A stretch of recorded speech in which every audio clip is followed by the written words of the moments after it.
वो अपनी मां की मौत की इकलौती आई विटनेस थी। हमला तो उस पर भी हुआ था, तब उसकी किस्मत ने उसका साथ दिया और वो मौत को मात देकर निकल गई। लेकिन इस बार अपराधियों के सामने वो जिंदगी की जंग हार गई, जिसके बाद से परिवार में कोहराम मच गया है।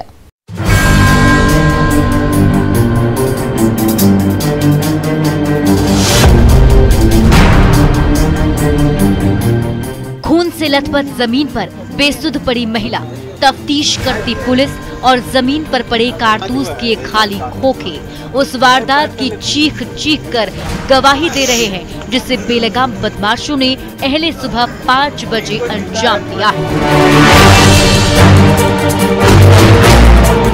खौफ और दहशत का ये खौफनाक मंजर बंदूक नगरी के नाम से कुख्यात मुंगेर जिले के कासिम बाजार थाना क्षेत्र के चौबाग इलाके की है, जिसके बाद से इलाके में सनसनी फैल गई। परिवार में मातमी सन्नाटा पसरा हुआ है।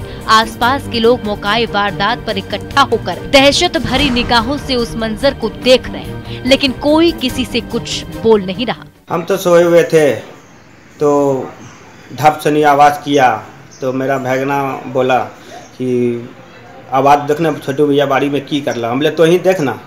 हम तो खिड़की बोलिए खिड़की खोल के देख ले, तो खिड़की खोल के देखा तो देखता है कि भजैया गिरल है।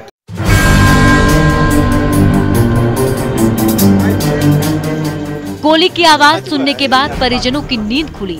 जब तक परिजन कुछ समझ पाते तब तक अपराधी हत्या की वारदात को अंजाम देकर निकल चुके थे। अपराधियों ने घर का मेन गेट भी बाहर से बंद कर दिया था ताकि कोई बाहर नहीं निकल सके। काफी देर बाद जब परिजन बाहर निकले तो देखा कि वो बाथरूम के पास बेसुध पड़ी हुई है। पूरा जमीन खून से लथपथ है। पास में कारतूस के खोखे पड़े हैं। 1-2 नहीं बल्कि 3 खोखे पड़े हैं।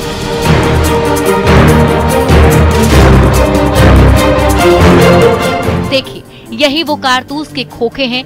यही वो जगह है जहां पहले से घात लगाए बैठे अपराधियों ने महिला को एक के बाद एक 3 गोलियां मारी थी। पुलिस संजीदगी से एक-एक साक्ष्य को बटोर रही है और तफ्तीश कर रही है ताकि कुछ हाथ लगे। लेकिन अफसोस, मौकाए वारदात से पुलिस को कारतूस के खोखे के सिवाय कुछ नहीं मिला। सो के उठे तो भाभी गिरा हुआ, तो हम इधर बेलगा तरफ मेन गेट में बाहर से लगा हुआ था गेट, तो हम छत पर से चढ़ के नीचे कूदक के गेट खोले, देखते हैं सब मतलब घटना हुआ है।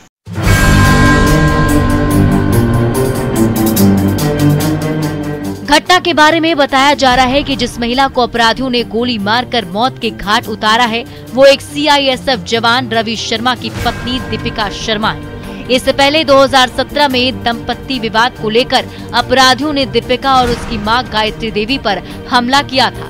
तब मां बदमाशों की गोली का शिकार हुई थी, जबकि दीपिका मौत को मात देकर बच निकली थी।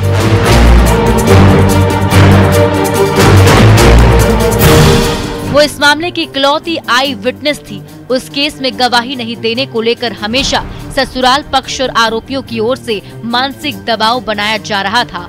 साथ ही बात नहीं मानने पर अंजाम भुगतने की धमकी दी जा रही थी। इसी वजह से दीपिका की हत्या कर दी गई ताकि वो मां के हत्यारों के खिलाफ गवाही ना दे सके।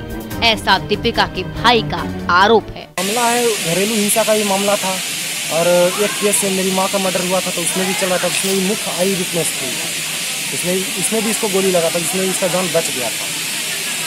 विटनेस थी, अगर गवाह देती तो उधर वाला पार्टी को प्रॉब्लम हो जाता, इसलिए। और इधर था क्या कि घरेलू हिंसा चल रहा था। ये लोग न मायके आने देता था, न हम लोग से बात करने देता था। और इसका पति रवि शर्मा का लव अफेयर कहीं और चल रहा था। ये सोचा इसको मरवा के दूसरा शादी कर लेंगे हम। मना किया था, गवाह कर देने के लिए दोनों मना कर रहा था। वो पार्टी भी इसको टॉर्चर कर रहा था तो गवाह नहीं देना, और इसके घर से भी सब मना कर रहा था। बयापुर थाना देख के आए थे गवाह लेने के लिए, ये लोग मना करके उनको बोला आप जाइए, गवाह नहीं होगा।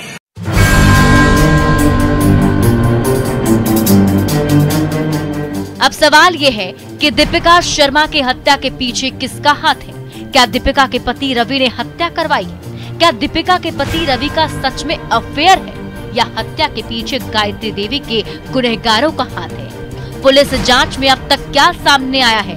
पुलिस क्यों मामले पर चुप्पी साधे बैठी है? ये वो तमाम सवाल हैं जिनके जवाब पुलिस वालों को देने पड़ेंगे और तलाशना भी पड़ेगा, क्योंकि हत्या की असली वजह इन्हीं सवालों के पीछे छिपा है और दीपिका के हत्या के साजिशकर्ता भी इन्हीं में से कोई एक है।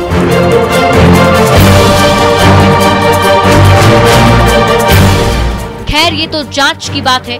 पुलिस जब खुलासा करेगी तो सच भी सामने आएगा और गुनहगार भी सलाखों में होंगे। फिलहाल पुलिस की चुप्पी पर सवाल खड़े हो रहे हैं, जो वाजिब है।